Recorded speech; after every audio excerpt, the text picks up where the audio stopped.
आज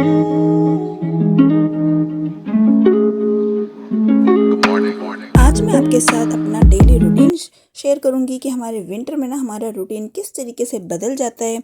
और जी आपको बताऊंगी सेल्फिश होना क्या होता है। जी हाँ, सेल्फिश होना आखिरकार होता क्या है, वो हमें होना चाहिए, गलत है या सही।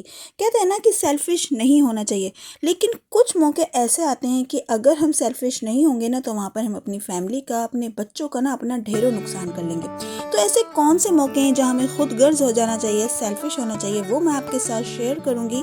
Let's get started. Hello everyone, अस्सलाम वालेकुम। मैं हूँ homemaker Ruhi and welcome back to my channel.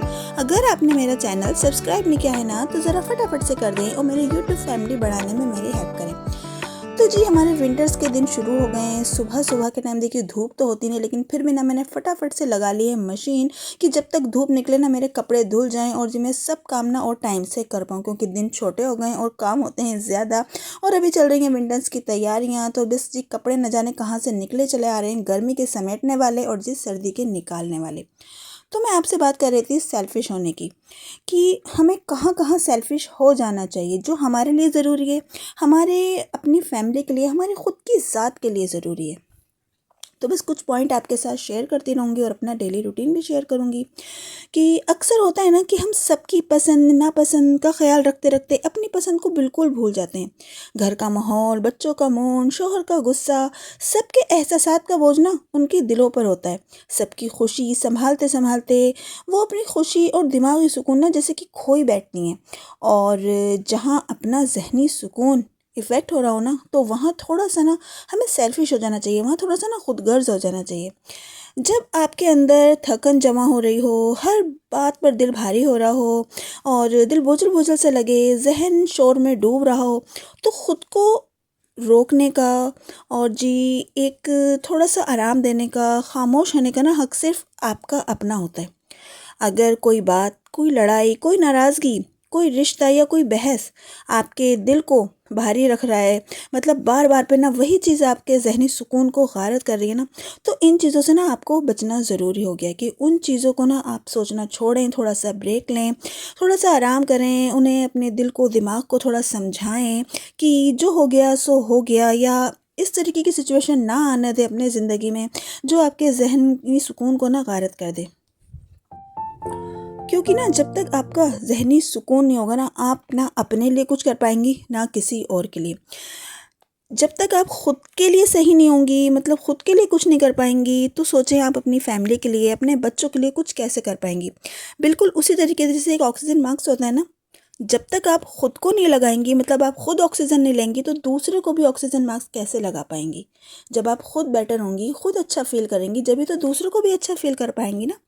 तो बस जी ऐसे मौक़ों पे ना खुदगर्ज़ हो जाया करें, खुद को टाइम देने के लिए और ख़ुद का ध्यान रखने के लिए और ख़ुद को ना अपने ज़हनी सुकून का अच्छी तरीके से ना इस्तेमाल करने के लिए। मतलब ये कि कुछ ऐसी चीज़ें होती हैं जिन्हें हम थोड़ी देर के लिए अगर सोचना छोड़ दें, निकाल दें दिमाग से, तो हमारा ज़हनी सुकून ना हमें मिल जाता है। उन्हें हमें अपने दिमाग से, दिल से ना, अपनी लाइफ से ना उन चीज़ों को निकाल देना होता है। तो बस जैसे टाइम पर खुदगर्ज़ बन जाया करें, अपने आप को टाइम दिया करें, थोड़ा सा ना अपने आप को संभाला करें, समझाया करें। मतलब ये कि ना अपनी खुशी पर भी फोकस किया करें। दूसरा मौका मैं ये कहूँगी कि ना जब आपको लगे कि ज़िंदगी बिल्कुल बेकार सी हो रही है, आप परेशान हैं, उकता रही हैं, ज़िंदगी से बहुत थक गई हैं, तो खुदगर्ज़ हो जाया करें। मतलब वो कैसे? मतलब ये कि ना खुद को अच्छे से आराम दिया करें, अच्छी सी नींद लिया करें। हम हमेशा क्या सोचते हैं ना, जैसे कि कभी-कभी होता है किसी टेंशन को लेके हमें सारी रात नींद नहीं आ रही होती और सुबह के टाइम हमारी आँख लग जाती है, लेकिन हम फिर भी नहीं सो रहे होते हैं। क्या हमारे दिमाग में चलता है? ये सोचता रहते हैं हम कि ना अब कैसे सो जाऊँ, कोई क्या कहेगा? मतलब कि अब देर तक मैं कैसे सो सकती हूँ? नहीं जी, मैं तो झांसी की रानी हूँ, मुझे तो बस जल्दी उठना है, तो बस जल्दी उठना है। अब मैं देर तक कैसे सो सकती हूँ? चाहे हम सारी रात जाग रहे हों किसी काम में, किसी टेंशन में, किसी दुख तकलीफ में, लेकिन नहीं जी, सुबह जल्दी ही उठना है, देर तक नहीं सो सकते। ये हमारे दिल दिमाग में चलता रहता है, जिसकी वजह से क्या होता है ना, हमारा जो दिमागी सुकून है गारत होता है, हमारी सेहत ख़राब हो रही होती है। इतने सारे काम पड़े हैं, अभी मैं आराम कैसे करूँ? बस यही सोचे जो है ना हमें खुद के लिए कुछ नहीं करने देती। देखिए काम तो ना ख़त्म होने वाले हैं नहीं, एक ख़त्म होगा तो दूसरा शुरू हो जाएगा।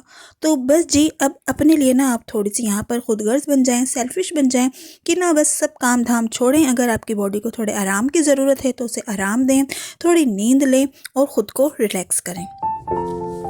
और जी अच्छा अगला मुझे ऐसा लगता है कि ना अपनी रिस्पेक्ट बचाने के लिए ना हमें बिल्कुल भी इसके अंदर ना देरी नहीं करनी चाहिए, मतलब कि इसके लिए हमें खुदगर्ज़ बन जाना चाहिए। जैसे कि अगर कोई बार-बार हमें गलत बात कह रहा है, बदतमीज़ी कर रहा है, आपकी बेइज़्ज़ती कर रहा है और आपको गलत तरीके से काम करने के लिए कह रहा है, तो आप कब तक सब्र कर सकती हैं, है ना? तो ये सब्र नहीं है, ये जो है ना निग्लेक्ट है अपने आप को करना। औरत को हमेशा कहा जाता है कि चुप रहो, सबकी मानो, सब्र करो, रिश्ते बनाओ। लेकिन सब्र और बेइज्जती के बीच ना बहुत बारीक सी लाइन होती है और यहाँ औरत का सेल्फिश बनना ज़रूरी है। अगर कोई आपसे बार बार बदतमीज़ी कर रहा है, ताने दे रहा है, आपके वक्त की कदर नहीं कर रहा है, आप पर बोझ डाल रहा है और आपको धीरे धीरे ना गिल्ट में डालता जा रहा है, तो कोई ये ना मतलब कोई मोहब्बत वगैरह नहीं है, ये तो एक ना जुल्म है। तो बस जी इसमें भी आप थोड़ा सा खुदगर्ज बन जाएं, मतलब किसी की कोई गलत बात ना माने। एक सब्र में और बेइज्जती में ना देखिए बहुत बहुत फ़र्क हो रहा है। अगर आपको लग रहा है कि इस चीज़ में आप कंफर्टेबल नहीं हैं तो साफ कह दें कि मैं इसमें कंफर्टेबल नहीं हूँ और रेस्पेक्ट के साथ कहें। ऐसा नहीं कि आप किसी से बदतमीज़ी कर दें, अपनी रेस्पेक्ट का भी ख्याल रखें, दूसरे की रेस्पेक्ट का भी ख्याल रखें। और तो जी बस बात वहीं आ जाती है कि जब तक आप खुद की रेस्पेक्ट नहीं करेंगी, कोई आपको रेस्पेक्ट नहीं देगा। तो खुद को रेस्पेक्ट देने के लिए आप थोड़ी-सी खुदगर्ज़ हो जाएँ, किसी की गलत बात को ना मानें, गलत काम को ना मानें और सब्र जो है, सब्र की इंतहा तक करें। उसे इतना ना करें कि वो जो सब्र है, वो आपको बेइज़्ज़त कराता रहे।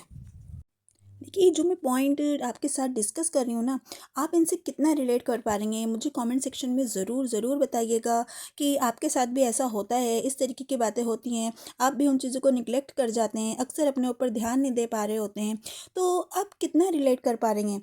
आई थिंक मेरे को तो लगता है कि ज़्यादातर ना सब इन चीज़ों से रिलेट कर पा रहे होंगे कि ना उनके साथ भी ऐसा हो रहा होता है, लेकिन हम क्या करते हैं ना, हम हर चीज़ को इग्नोर कर रहे होते हैं, खुद को समझा रहे होते हैं। दूसरों को समझाने के बजाय हम खुद को ही समझा रहे होते हैं। और अच्छी बात भी है, हमें सेल्फिश नहीं होना चाहिए, लेकिन हाँ, मैंने आपको कुछ मौके बताए, उन पर हमें सेल्फिश हो जाना चाहिए। आपको इन सब बातों में कैसा लगता है ना, मुझे कमेंट सेक्शन में ज़रूर ज़रूर बताइएगा। और जैसे कि बहुत सी होती हैं ना टॉक्सिक रिलेशनशिप्स होती हैं, तो उन पर भी ब्रेक लगा दें। कुछ लोग होते हैं जो आपसे ना बेकार की गलत बातें कर रहे होते हैं, मतलब हर वक्त के दुखड़े रोना, है ना, गलत बातें करना, बस मतलब कुछ ऐसी नेगेटिविटी की बातें करते रहना जिनको सुन सुन के ना आप भी इतने नेगेटिव हो जाते हैं कि वो हों या ना हो, लेकिन उनकी बातें आपके दिमाग में चल रही होती हैं।